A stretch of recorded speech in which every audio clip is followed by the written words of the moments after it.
5 seconds. Mr. Deputy Speaker, sir, we are happy to debate this important subject once more. As you know, the defense but debate should necessarily concern all of us and it should be based on a national consensus. It is not a one-party business or a one-man show.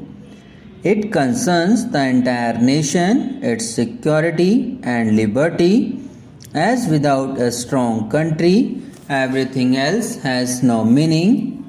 Therefore, all valid viewpoints expressed must be taken into account in evolving such a policy. We have been warned about various threats as evident in this report of the Defense Ministry. And my only criticism, if at all, I should say, is that a time has come when this nation expects that those threats and our counter postures to meet those threats must be spelled out more wisely. By this I mean that one who studies this report, unless one has access to various other documents available in abundance elsewhere, one cannot arrive at a position as to what exactly we are trying to do in order to meet the so-called threat which I certainly assert there is. I think a time has come when the country should be taken into confidence, when the members of parliament should be taken into confidence as to what exactly we mean and what exactly we are going to do, and a slightly better understanding should be reflected by the Defense Ministry towards this point. I certainly do not wish that classified items are to be made available. They are certainly the prerogative of the administration to keep, but they should give us, at least in general terms, what we are expected to know. Nearly 55% of the last year's defense budget was spent on the rise in the cost of petroleum articles, oil, fuels, lubricants, and the rise in pay scales, pensions and allowances, etc.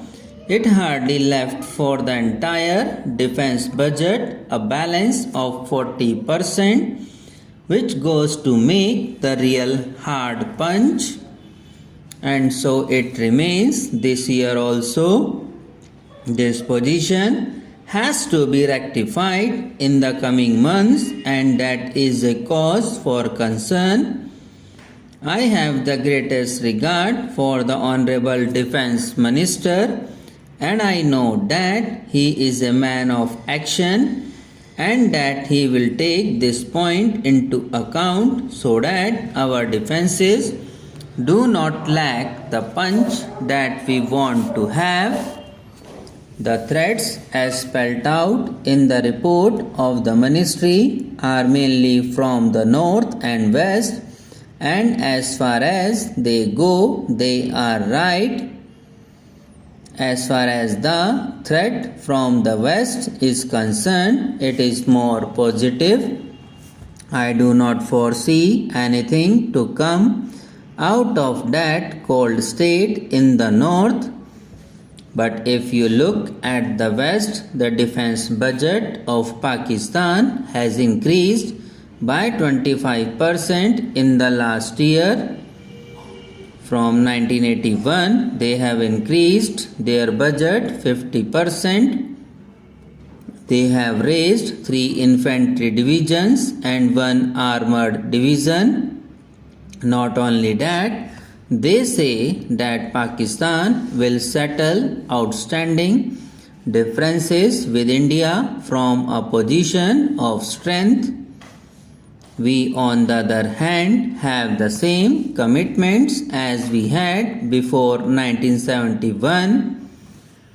That should be an indication to those who understand this matter that our commitments remain the same. Our ratio of forces on the Western sector necessarily has not improved as one would like them to do.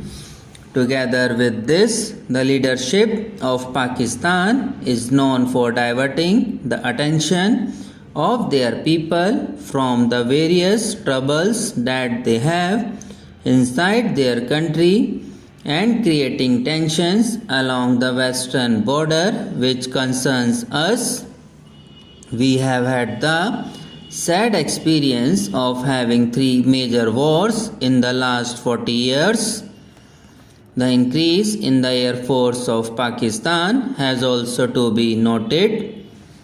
It is no good just not giving any importance to the idea that they do not have an industrial base and therefore it does not constitute any threat to us.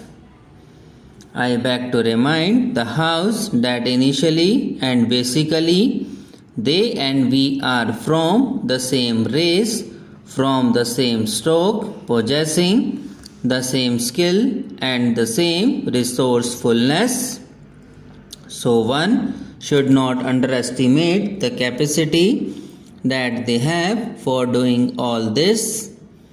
I wish to say in all humility that specially attention must be paid towards this.